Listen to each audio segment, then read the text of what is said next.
Good morning students. आज हम बात कर रहे हैं हमारा गुजराती का यूनिट नंबर 12 जिसका नाम है माजी ने खावा पाव भाजी। यहाँ पे स्टोरी दी हुई है। तो यहाँ पे आप पिक्चर में देख सकते हैं कि आपको एक माजी दिख रहा है यानी कि ओल्ड वुमन दिख रही है और यहाँ पे आपको वेजिटेबल्स भी दिख रहे हैं, right. So let's start story. એક હતા માજી, તેમને પાઉંભાજી ખાવા હતા। તેમણે હાથમાં થેલી લીધી અને શાકભાજી લેવા ખેતરે ગયા। ખેતરમાં તો સરસ મજાના તાજા લીલા શાકભાજી। ये आप पिक्चर में देख सकते हो ना। उन माजी को एक बार पाव भाजी खाने का मन हुआ, जैसे कैसे आपको भी कुछ कुछ नया नया खाने का मन होता है ना। वैसे ही इन माजी को भी एक बार पाव भाजी खाने का मन हुआ। तो वो तो हाथ में एक बैग लेके, एक थैली लेके वो निकल पड़े और कहाँ पे गए? खेत में। वहाँ पे खेत में वो ताजे ताजे और हरे हरे शाकभाजी लेने के लिए वो खेत में पहुँच गए। माजी कहे, आवो ताजा शाकभाजी, आवो लीला शाकभाजी, माजी ने खावा पाव भाजी। और खेत में जाके माजी ने क्या कहा कि आइए ताजे ताजे शाकभाजी, आइए हरे हरे શાકભાજી, क्योंकि मुझे पाव भाजी खानी है।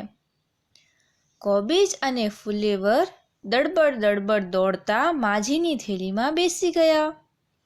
तभी जभी मासी ने जभी ये जो माजी ने बोला तभी कोबीज और फुलेवर ये जो दोनों है ये दोनों आके माजी की थैली में बैठ गए। फिर क्या होता है, यहाँ पे माजी ने जब भी कहा तभी कोबीज और फुलेवर यानी कि बंद गोभी और फूल गोभी ये दोनों आके माजी की जो बैग थी उसमें आके बैठ गए। फिर से माजी ने कहा, आओ ताजा शाकभाजी, आओ लीला शाकभाजी, माजी ने खावा शाकभाजी। तभी दूधी कहे, माजी मने लई जाओ। माजी कहे, ना આજે તારું કામ નથી, હું હલવો બનાવું ત્યારે આવજે। फिर से जब भी माजी ने कहा कि ताजे और हरे हरे शाकभाजी आओ, मुझे पाव भाजी बनानी है, तभी ये दूधी यानी कि लौकी जो है वो क्या बोलती है कि माजी मुझे लेके जाओ। तभी माजी ने क्या कहा कि नहीं, आज मुझे तुम्हारा कोई काम नहीं है, मैं जब भी हलवा बनाऊं तभी तुम आना। यानी कि लौकी से हलवा बनता है, इसलिए माजी क्या बोलते हैं, जब भी मैं लौकी का हलवा बनाऊंगी तभी मैं तुम्हें लेके जाऊंगी। माजी ने आदू अने वटाणा कहे, अमे आवीए। माजी कहे, हाँ तमारी जरूर छे, तमारा वगर पावभाजी नहीं बने। माजीए आदू अने वटाणा लीधा। माजी आगळ गया अने बोल्या। फिर लौकी के बाद आदू और मटर जो है वो दोनों आते हैं। वो दोनों पूछते हैं कि माजी क्या हम लोग भी आपके साथ आए? तभी माजी कहती है, जी हाँ, आपके बिना तो पाव भाजी कैसे बनेगी। फिर से माजी बोलते हैं कि हरे हरे और ताजे ताजे शाकभाजी आओ, मुझे पाव भाजी बनानी है। ત્યાં તો લાલ લાલ ટમેટા, ધાણા, લસણ, તીખા મરચાં અને લીલી ટોપીવાળા રીંગણા આવીને માજીની સામે ઊભા રહ્યા। फिर क्या होता है, लाल लाल टमाटर, धनिया, लहसुन और मिर्च और हरी टोपी वाले जो बैंगन होते हैं वो सारी शाकभाजी, वो सारे जो है सब्जियां वो माजी के पास आ जाती है। माजी आ बधाने थैली में मूकी दीधा और इन सारी सब्जियों को माजी ने अपनी बैग में भर दिया। माजी कहे, आओ ताजा शाकभाजी, आओ लीला शाकभाजी, माजी ने खावा पाव भाजी। फिर से माजी बोलते हैं कि ताज़े ताज़े और हरे हरे शाकभाजी सब्जियां जो है वो यहाँ पे आ जाओ, मुझे पाव भाजी बनानी है। માજીએ ડુંગળી બટેકાને બહુ બૂમો પાડી, એ तो जमीનમાં જ હતા। उसके बाद जो पाव भाजी का इंग्रेडिएंट मेन होता है वो क्या है? डुंगली और यानी कि ऑनियन और पोटैटो, वो दोनों को माँ जी ने बहुत जो जोर से पुकारा कि आप दोनों आओ, लेकिन वो तो जो पोटैटो होता है वो तो ज़मीन के अंदर होता है, तो वो तो ज़मीन के अंदर था। ये दोनों पोटैटो और ऑनियन जो होते हैं वो ज़मीन के अंदर होते हैं, इसलिए और क्या हुआ? सांझ पड़ी गई, अंधारू થઈ ગયું और शाम भी हो गई थी और अंधेरा भी हो गया था। डूंगरी बटाका न मळ्या, जिसके कारण फिर माँ जी को जो ऑनियन और पोटैटो थे वो उनको नहीं मिले। माँ जी निराश थई घर तरफ चालवा માંડ્યા। माँ जी जो है वो उदास होकर अपने घर की तरफ जा रहे थे। રસ્તામાં શાકભાજીની દુકાન આવી।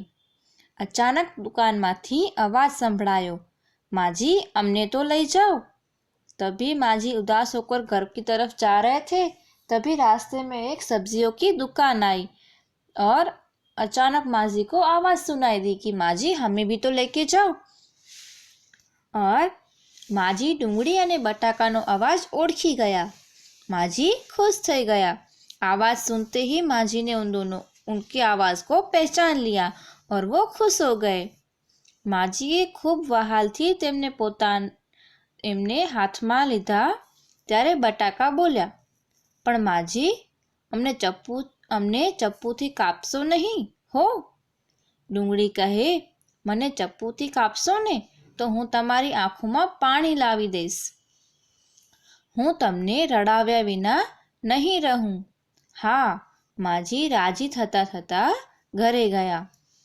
फिर माजी जो है वो डूंगળી यानी कि ऑनियन और पोटैटो जो है उनको बहुत प्यार से अपने हाथों में लेते हैं। तभी जो पोटैटो है वो बोलता है, लेकिन आप मुझे चप्पू से यानी चाकू से आप मुझे काटना मत।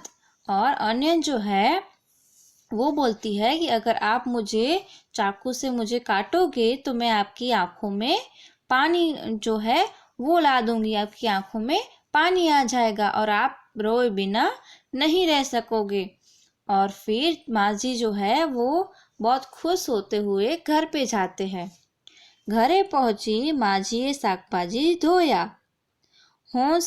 હોંશથી તેમણે પાઉં સાથે ખાવા માટે भाजी बनावी। घर पे पहुँचते ही सबसे पहले माँ जी ने क्या किया?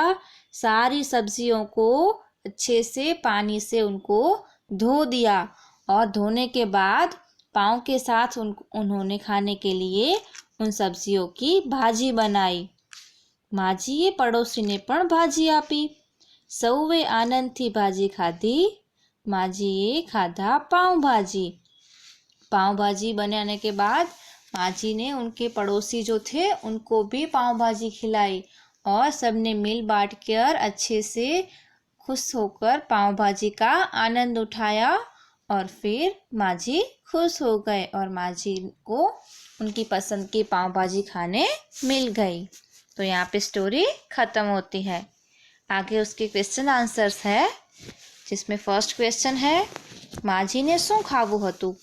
तो उसका आंसर है माँ जी ने पाव भाजी खावी हती।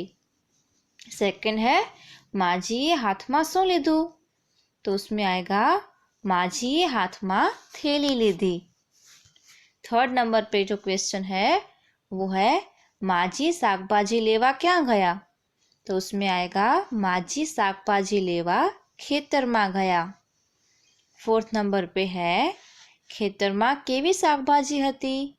तो उसमें लिखना है खेतर में ताजी अने लीली शाकभाजी हती। फिफ्थ नंबर पे है हलवो सानो बने? उसमें आएगा हलवो दूधीनो बने।